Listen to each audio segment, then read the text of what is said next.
muchas características en común.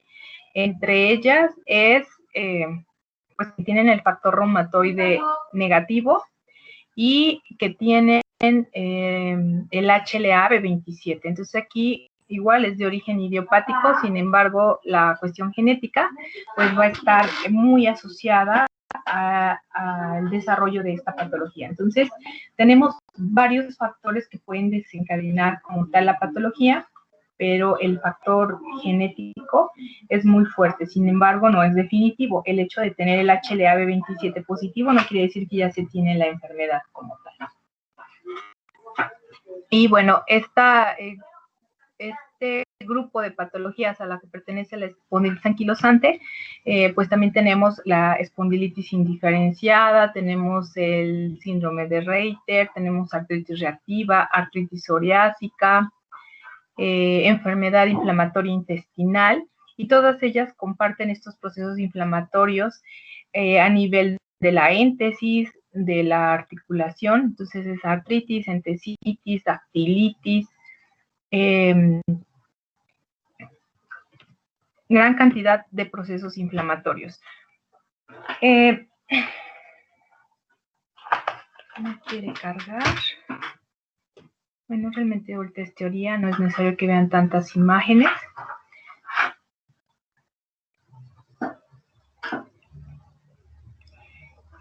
Esta patología anteriormente pues se consideraba que era más común en hombres que en mujeres.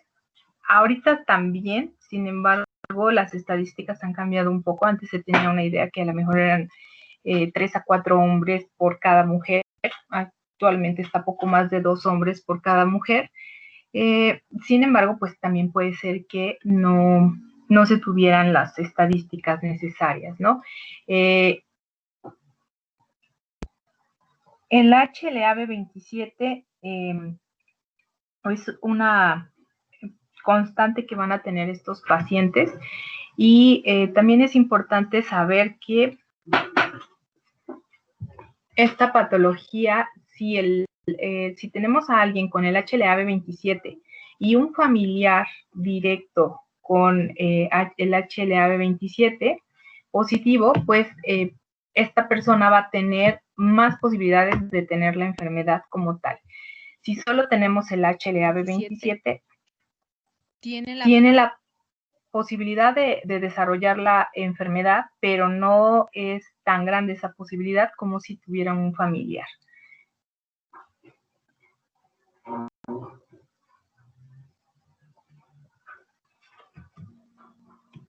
No quiere cargar.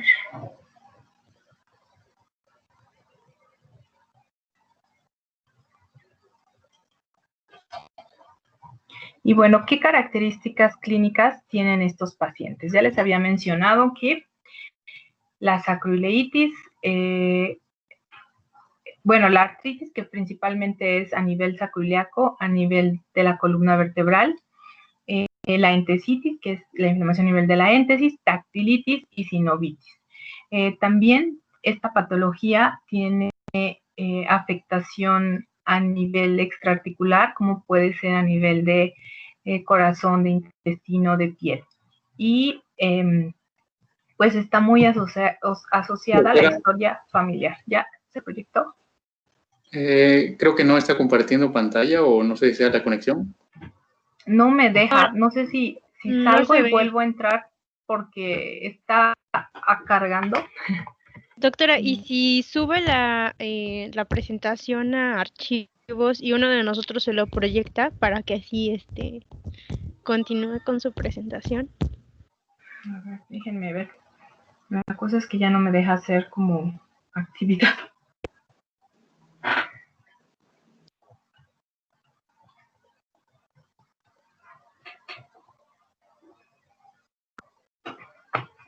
Es más, ya se puso toda pálida.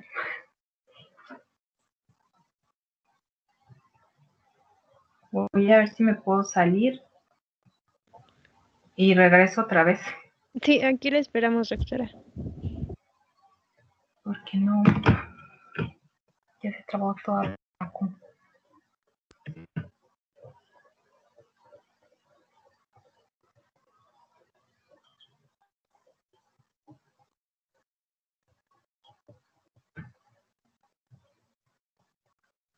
lo que vuelve la doctora, compañero de la lista, ¿crees que podrías anotarme? Dime. Enrique García. No pasamos lista hoy, pero... ¿No pasó lista? Es que llegué un poquito tarde, ya no me enteré. No, Ok, perfecto. Gracias.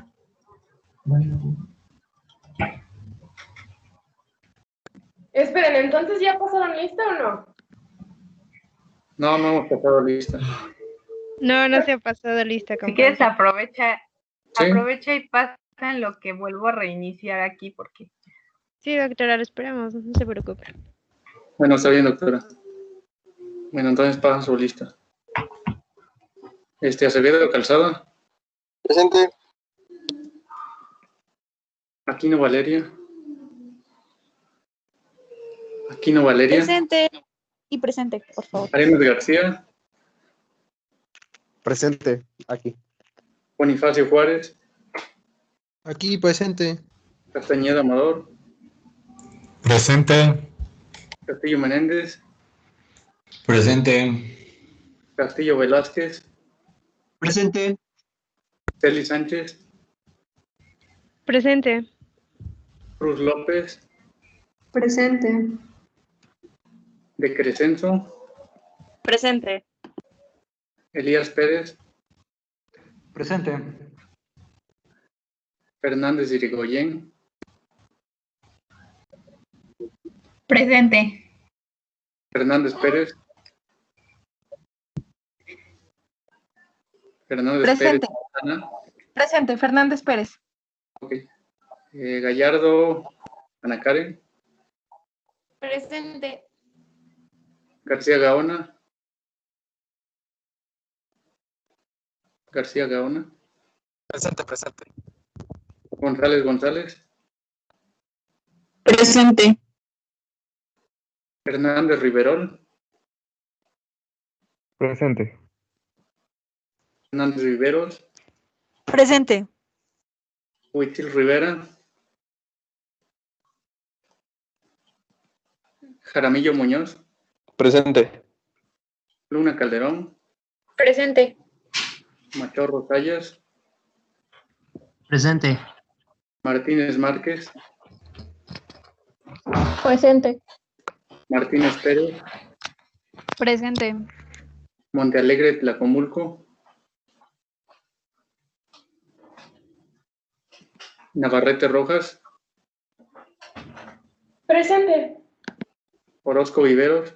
Presente. Pérez Acatzontel. Presente. Ramírez Velasco. Presente. Ramiro Mateo. Presente. Rivera García. Presente. Romano Castro. Presente. Rosas López. Presente. Ruiz Rojas. Presente. Sánchez Melisa. Presente. Trujillo Martínez. Trujillo presente. Saldívar Ruiz. Linda Zapata Cerecedo. Presente. ¿Alguien que haya faltado? Yo no dije presente porque se trabó, entonces no escuché mi nombre. Montealegre Tlacomulco. Ok, deja checar.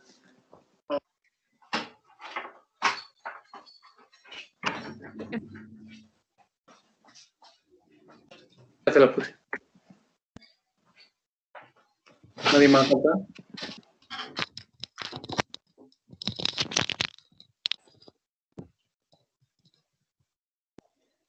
Ok, ya están viendo todos, ¿se me escuchan bien?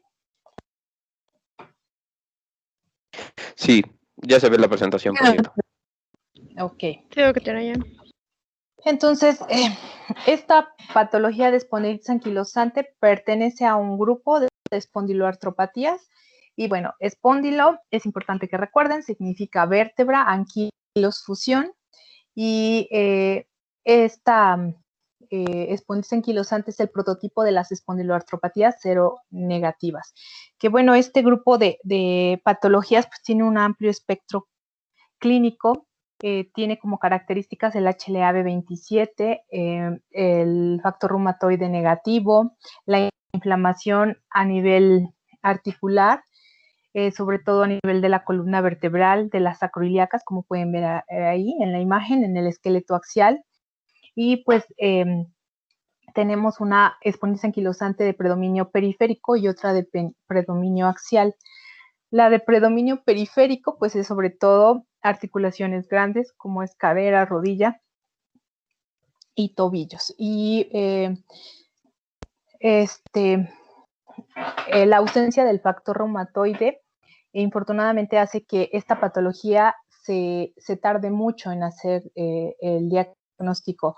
A nivel mundial, más o menos, se tiene que son 10 años en promedio el tiempo en que un paciente, desde que inició con los primeros síntomas hasta que finalmente tiene como tal el diagnóstico de una espondiloartropatía. Perdón, a nivel mundial es de 8.5 años, a nivel nacional es de 10 años.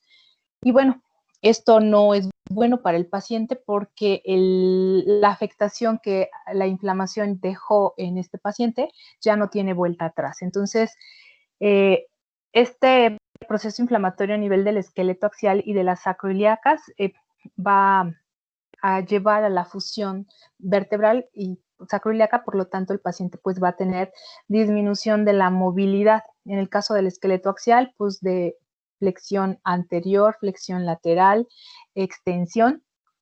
E incluso también pueden tener restricción en la expansión torácica y de hecho algunos pacientes presentan dolor en la cara anterior del tórax. Y bueno, a nivel sacroiliaco, pues la dificultad para caminar o el uso de ayudas. Y una característica importante de estos pacientes es el dolor lumbosacro. Este va a ser de tipo inflamatorio. ¿Alguien que me recuerde las características del dolor inflamatorio?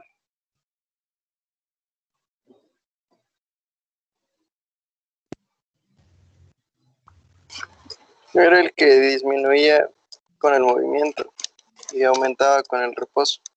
Muy bien, Estefano. ¿Alguien más? ¿Otra característica?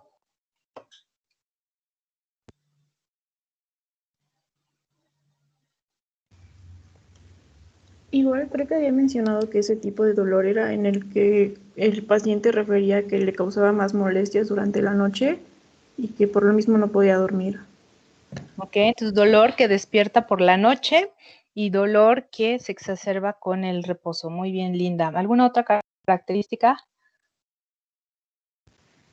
Creo que igual había mencionado que en el dolor mecánico se identifica muy bien la fuente o el lugar en donde se ubica y en el inflamatorio no se identifica porque es más difuso. Ok, más que el lugar, se identifican las actividades con la que se exacerba la molestia. Pero muy bien, María José. Entonces, lo importante es que vayan leyendo, que vayan repasando y que no tengan miedo a participar.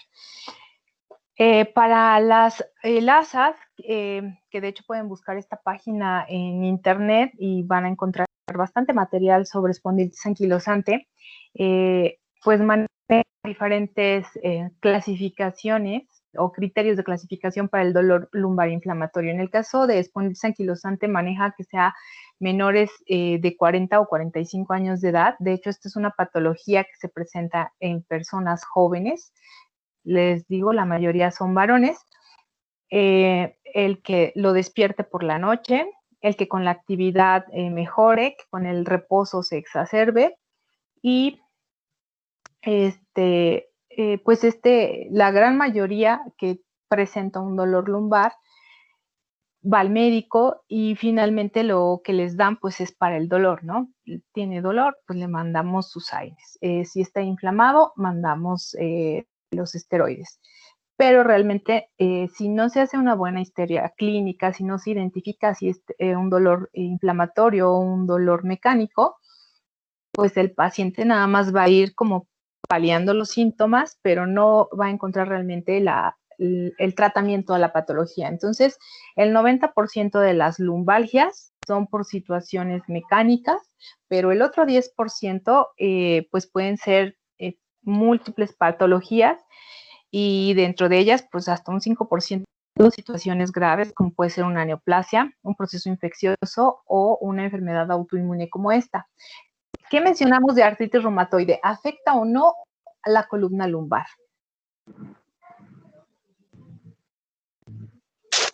Sí, ¿no? No es la articulación atlantoxoidea. Pero yo dije lumbar. ¿A poco la articulación atlantoxoidea está en la lumbar? No. Escuché lumbar. Mencionó que no afectaba la columna lumbar, no solía hacerlo. Si hacía, afectaba en columna, era en la cervical. Ok, entonces eso es importante. A nivel cervical sí vamos a tener afectación en artritis reumatoide, pero no en las lumbares. Y aquí pues es todo el esqueleto axial y de hecho a nivel cervical también va a compartir esta subluxación atlantoaxoidea que veíamos en la columna cervical de los pacientes con artritis reumatoide, solo el 40% de los pacientes con artritis reumatoide. De hecho no es como tan común esta afectación, pero la lumbar seguro que no. Entonces, aquí sí, y les digo, muchos de estos pacientes pues están bastante tiempo con el diagnóstico de ciatalgia o lumbalgia. Y finalmente, pues una lumbalgia no es un diagnóstico, ¿sí? Porque puede ser el síntoma característico pues de infinidad de enfermedades. El dolor aparte de la región lumbosacra también se va a presentar en los sitios de inserción de los tendones y el hueso, produciendo lo que ya se conoce como entesitis. Y también esta patología tiene como característica una oligoartritis periférica asimétrica, que es de predominio de miembros inferiores. Las afectaciones extraarticulares pueden ser a nivel ocular, cardíaco, piel, pulmón, corazón, riñón. Los puntos claves de la espondilitis anquilosante, pues bueno, por un lado, la genética tiene un papel importante en la etiología de la espondiloartritis, pero no es definitiva, ¿sí? Entonces, son factores desencadenantes. La mayor contribución genética es en la población que tenga el alelo B27 del antígeno leucocítico humano, B. Y otra característica también es que el factor de necrosis tumoral va a ser un mediador muy importante en el proceso inflamatorio y bueno, en la actualidad de hecho es la diana terapéutica principal. Entonces, es tener en cuenta mucho esta situación porque, bueno, finalmente tenemos un proceso inflamatorio, entonces, al igual que en artritis reumatoide, sin embargo, la fisiopatología va a cambiar un poco. Aquí el eje principal va a ser a nivel de las interleucinas 23 y 17, ya que estas juegan un papel muy importante en la patogenia de la espondiloartritis. Esta patología como tal va a producir la formación de hueso nuevo y la destrucción ósea. Entonces, si se dan cuenta, son como dos fenómenos que aparentemente son contrarios y pues es sorprendente encontrarlos en el mismo lugar. Entonces, estos pacientes por un lado van a tener osteoporosis, pero por otro lado también van a tener una nueva formación de hueso. Estas interleucinas van a interactuar con el blastocisto, con el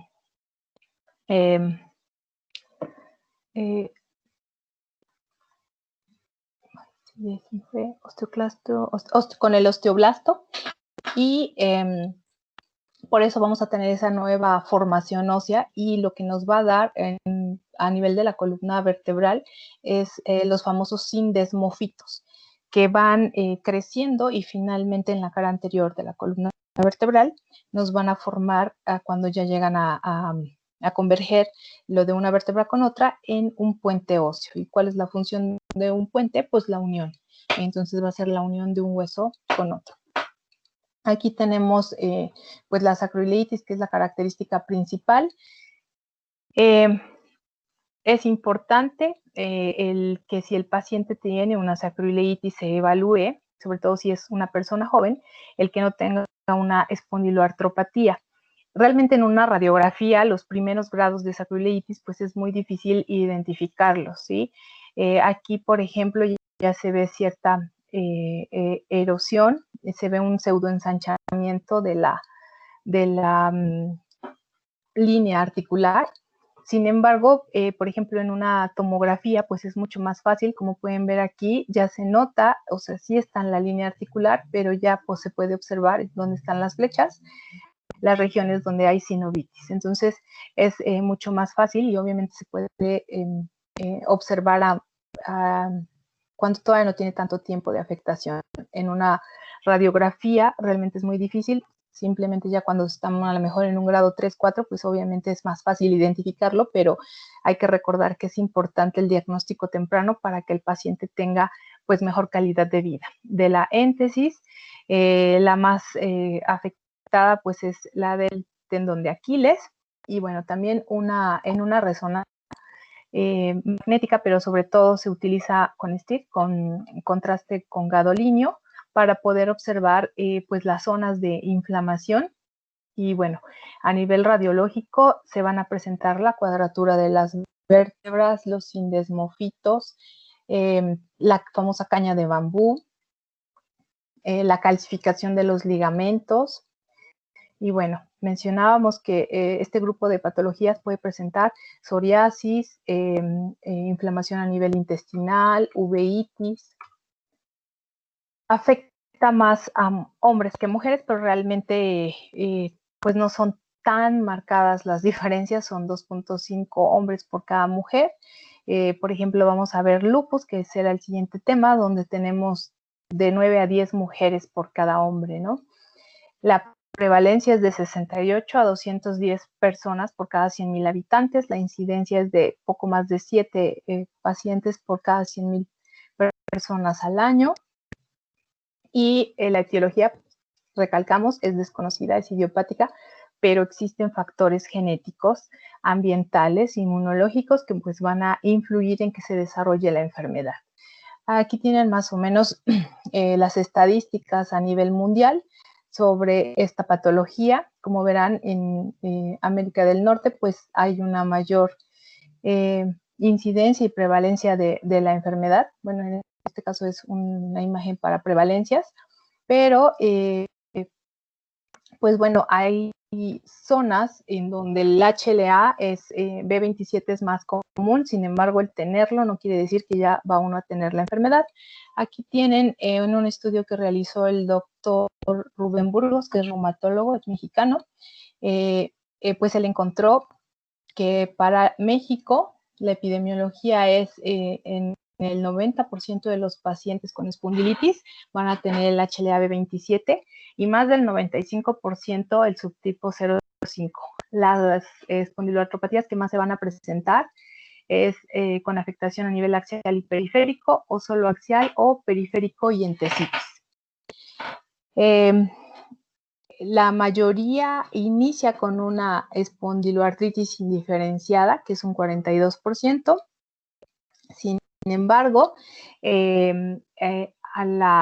al poco tiempo, aquí más o menos él encontró que son 3 años, como tal tiene las características clínicas de una espondilitis anquilosante. Entonces, les decía, la espondilitis anquilosante pertenece al grupo de espondiloartropatías, como es la más común, es bueno, una de las que se estudia en el curso. El tiempo de diagnóstico, les mencionaba igual, sobre todo para la afectación axial, es alrededor de 10 años en nuestro país. Y la mortalidad, pues, es poco mayor del 50%, en comparación con la población en general. La esperanza de vida disminuye de 4 a 10 años. En México me parece que la esperanza de vida es de 75 años, entonces estamos hablando que de 65 a 71 años, más o menos, es la esperanza de vida para un mexicano con espondilitis anquilosante, y pues no hay diferencias entre si fallecen más las mujeres que los hombres. El retraso en el diagnóstico, les digo, pues tiene consecuencias graves en el paciente porque el daño estructural es irreversible. Y pues los estudios indican que es alrededor a nivel mundial de 8.6 años en que se tarda en hacer el diagnóstico. Y esto es porque hasta el 35% de los pacientes no son valorados por un reumatólogo, sino que solamente quedan, o sea, si es que llegan al médico, los médicos de primer contacto, como el médico familiar, traumatología o rehabilitación, y o sea, el 35 sí llegan al reumatólogo, pero los otros no, y algunos pues nada más se quedan con el quiropráctico, con el huesero y demás. Esto es sobre todo por la forma de instauración de la enfermedad. Puede iniciar con el dolor el paciente, pero a lo mejor en un tiempo se agudiza mucho, y si no va, después resulta que disminuye, o habrá días en que esté mejor, días en que esté peor, y obviamente pues esto hace que el paciente no se decida a ir. Y el día que se decide, a lo mejor ese día amanece mejor, dijo, no, ya yo creo que me curé, o sí me funcionó el tecito, y así sucesivamente. Y la otra, pues porque pues estudiar medicina es súper largo, sin embargo, hasta en cualquier puesto en el mercado, si te pasa algo, te dicen, tómese esto, tómese aquello, ¿no? Entonces todo el mundo tiene esa, como, ¿qué decirlo? Capacidad de querer como abarcar cosas que no corresponden, ¿no? Como aquí ahorita con el COVID, que mencionaban que un caldo de guajolote o de no sé qué les iba a funcionar, y pues lo peor de todo es que son figuras públicas las que te hacen comentarios de este tipo, y habrá gente que les cree, ¿no? Entonces, si este paciente tiene dolor y se queda viendo la tele, pues encontrará a Carmen Salinas y información que cura, y entonces empezarán a tomar medicamentos que obviamente pues van a encubrir como tal la patología, y van a hacer que sea más largo el diagnóstico. Entonces, ya que están instaurados en la afectación, pues no hay cómo regresar atrás. Entonces, si se hace un diagnóstico temprano, obviamente va a haber menor duración de la enfermedad, con esto menor progresión de esta, y obviamente mejor respuesta al tratamiento que se le dé. El dolor lumbar o lumbosacro es el síntoma más común en los pacientes con una espondilitis anquilosante.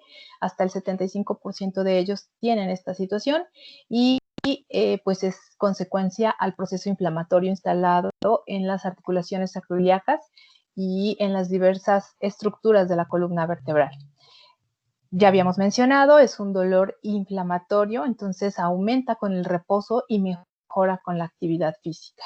El dolor es sordo, no localizado, referido en la parte profunda del glúteo.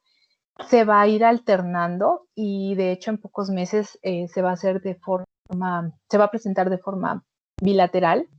También otra característica es que se acompaña con rigidez matinal, así como contractura muscular y de la región lumbar. La rigidez matinal es un dato clínico que, dependiendo del tiempo, también se puede catalogar hacia qué probable diagnóstico tenga el paciente. Si es menor de 15 minutos, estaríamos hablando más de algo mecánico como una artrosis. Si pasa de los 15 minutos, podríamos pensar en un proceso inflamatorio, y pues obviamente en espondilitis anquilosante hablamos de 15 a 30 minutos o más de 30 minutos con esa rigidez matinal, pero que no llegan a la hora. Y hablábamos en artritis reumatoide, esa rigidez matinal pasa de la hora con facilidad, y pues los pacientes incluso pueden estar hasta más de 2 horas con esa rigidez. También los pacientes van a tener irradiación hacia miembro inferior, lo cual pues se confunde mucho con la ciatalgia, y de hecho, pues les digo, a veces ni siquiera es que un médico le haya dado el diagnóstico, sino que, sí, me dicen que eso es característico de la ciatalgia, ¿no? Y a lo mejor no hacen ningún estudio para ver cómo está esta raíz nerviosa o el trayecto del nervio y demás, y pues ya nada más casi camine, le hacen la prueba de la SEGE, es positiva porque obviamente tenemos la inflamación a nivel articular, y pues le va a doler, pero no tanto por el que afecta el nervio, sino porque afecta la éntesis, afecta la articulación. El dolor inicialmente es persistente, pero les digo, con el tiempo tiene remisiones y exacerbaciones y pues también esto hace que el paciente como que vaya y no vaya. Y finalmente un paciente, aunque tenga dolor, va a ir hasta que ya no pueda hacer sus actividades. El dolor va a ser variable, puede presentarse en la región interescapular, en la columna cervical, en la cara anterior del tórax. Y bueno, aquí tienen ustedes más o menos las entesitis, que es algo característico de la inflamación, pero que esto es cuando tenemos una con predominio periférico. A nivel espinal, vamos a encontrar lo que es el sindesmófito, que tienen ustedes aquí. Entonces, esta es una neoformación ósea. También a nivel facetario se va a ir anquilosando las articulaciones y a nivel sacroiliaco. Entonces, estos son como las zonas que más se pueden ver afectadas por la espondilitis anquilosante y es lo que lo va a hacer distintivo. Entonces, esta pues es realmente inflamación a nivel de la éntesis y de la sinovial. Entonces, es donde vamos a notar las principales proceso inflamatorio y por ende las manifestaciones clínicas que estas zonas inflamadas pues, va a darle al paciente, como puede ser talalgia, dolor en las uniones costoesternales, a nivel de las apófisis espinosas, de las crestas ilíacas, de las tuberosidades del isquion, del trocánter mayor, de las tuberosidades tibiales. Entonces, este proceso inflamatorio también va a darnos una erosión ósea y formación de fibrocartílago, por lo cual entre más se tarde en hacer el diagnóstico, pues estos pacientes van a perder mayor movilidad y pues por ende la calidad de vida se va a reducir. Tenemos espondilitis anquilosante juvenil. En esta el cuadro clínico es igual, una entesitis más artritis periférica, sobre todo en miembros inferiores, y esa es una de las manifestaciones iniciales. Y la del adulto normalmente inician con el dolor lumbar, mencionábamos hasta el 75%, y pues ya después pueden ir inflamando otras articulaciones. Pero en el caso de la juvenil, la gran mayoría inicia con una oligoartritis a nivel de miembro inferior, a nivel periférico, y después pues las otras articulaciones. En algunos puede anteceder el dolor de espalda, en otros no. Hace tiempo me tocó ver una chica de 21 años, si no mal recuerdo, estaba en el servicio social de medicina, estudió en UPAEP y se fue a hacer, no era el servicio social, era el internado, estaba en Guadalajara. Entonces, ella dice que se quedó estudiando en la noche y pues se quedó dormida estudiando y quedó mal acomodada. Entonces al otro día le dolía un poquito el cuello y dijo, pues fue que me quedé pues mal, ¿no? Al final no se acostó. Durante el día le empezó a molestar la rodilla, le dolía y pues ya pasó. Al siguiente día amaneció con su rodilla totalmente inflamada, pues estaba haciendo su internado, él va ahí al área de ortopedia, la checan y dice, no te preocupes, vamos a hacerte estudios, ¿no? Pues si está inflamada, te vamos a hacer una limpieza articular y esto va a quedar como nueva. Entonces le avisan a sus papás, porque era de acá de Tehuacán, pues se desplazan para apoyarla después de la cirugía y pues todo muy bien. A la semana de que le hacen la cirugía, se le inflama la otra rodilla. Entonces, pues vuelven a decir, no te preocupes, aquí tu seguro está cubierto, vamos a operarte, te hacemos otra limpieza articular y quedarás como nueva. Y los papás así como que, oye, pero ¿y qué? Si al rato te aparece otra, te van a volver a operar, o sea, como que está muy raro y, o sea, tienes una semana que te operaron, ¿cómo que otra? No te van a hacer más estudios, o sea, como que no es normal esto. Entonces, se regresa a Puebla, busca consulta y pues llega a reumatología y el diagnóstico es una espondilitis anquilosante. Cuando se le hace la gammagrafía ósea, ya presentaba procesos inflamatorios en la cara anterior en la unión esternocondral, también a nivel del hombro. De hecho, bueno, mencionó que ella había tenido esto del cuello, pero que ya tenía días que le molestaba el hombro. Entonces, como no era tan fuerte la molestia, pues no le hacía mucho caso. Sin embargo, en la gammagrafía ya le aparecían estas zonas con un proceso inflamatorio. Entonces, pues esta chica fue operada, no era necesario esa cirugía. Estamos hablando de una persona joven. Normalmente un proceso degenerativo como es la artrosis, pues es en mayores de 50 años o más, o en personas que pues hacen demasiada actividad con esa articulación o tiene demasiada carga esa articulación. Pero pues bueno, así es la situación con estos pacientes, les digo, operados. Otra ocasión me tocó un señor ya mayor. Cuando tú veías la radiografía ya veías la caña de bambú y él pues dijo, hace como 30 años tuve también mucho problema a nivel lumbar y de hecho me operaron. Entonces él ya tenía cirugía de la columna lumbar y, o sea, por los datos que ahí podías ver en la radiografía, ya era de evolución bastante avanzada la enfermedad y pues probablemente esa cirugía pues también se la hicieron cuando estaba más o menos joven y pues era más una espondilitis anquilosante que otra situación. Entonces, les digo, solo el 35% de los pacientes llegan como tal a reumatología y la gran mayoría, pues, médicos de primer contacto, ortopedista, médico en rehabilitación. Entonces, pues realmente cada quien va a ver a lo que se va enfocando, ¿no? Entonces, a lo mejor el ortopedista pues siempre como que ve la solución todo en una cirugía. Y cada especialidad va a tener como cierta fijación, ¿no? Pero sí es común el que los pacientes hayan tenido alguna cirugía antes de llegar a un reumatólogo y pues algunos otros, pues sin diagnóstico, otros con diagnóstico. Entonces sí es importante que estudien bien el tema, que repasen más, porque pues imagínense con cirugía y todo, cuando ni siquiera era necesario, pues es difícil pues para la familia, porque al final pues la cuestión económica, aquí esta chica pues mencionaba que todo fue por su seguro, no tuvo que gastar más dinero. En la del señor no tenía seguro médico, él se pagó. Otra chica también que me tocó atender era estudiante de Derecho, si no mal recuerdo, y ella de hecho iba, acompañaba a su abuelita.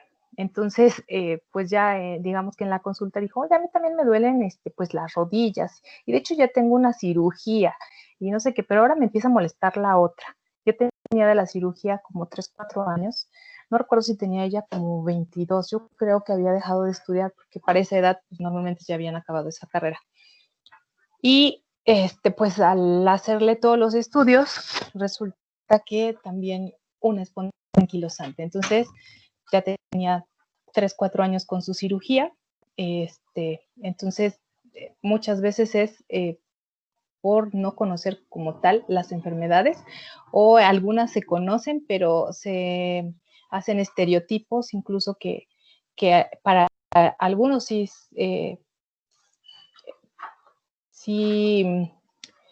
es característico, pero no es lo único que pueden presentar. Entonces, en estas, al ser con cero negativas, pues es difícil en que piensen que se envía a reumatología.